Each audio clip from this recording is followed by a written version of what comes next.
All right, I'm actually going to start these with Singapore before I move on to Australia and New Zealand because I cut it off of the last tutorial. Singapore is an island city-state, which means this is pretty much all you get. This island is called Singapore. It's a city. It's also a country. It is a very tightly controlled democracy, which means the government has a lot of strict laws, which you heard about in class, some of the more interesting ones. But they are a more developed country. They are very wealthy. They have a lot of technology, a lot of business, and they benefit a lot from the shipping through the Strait of Malacca. All right, now on to Australia. Australia is its own continent that's also a country. It is the world's flattest continent and the driest continent next to Antarctica.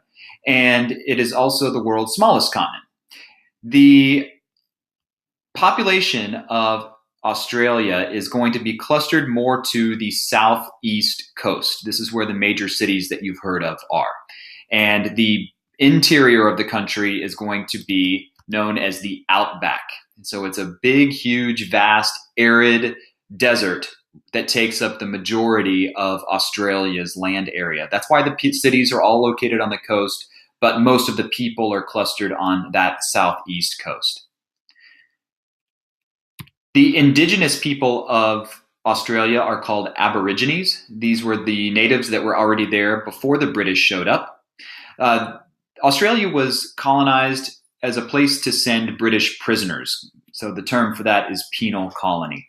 And they used the prisoners to start developing Australia. And then when they served their time, the prisoners were freed and they became Australia's first citizens. Australia is also home to the Great Barrier Reef, the largest coral reef in the world, and it takes up a lot of the northern and northeastern coast of Australia. This is New Zealand. It's made up of two main islands and a few smaller islands. Where Australia is very dry, New Zealand is very wet in terms of rainfall, in terms of rivers.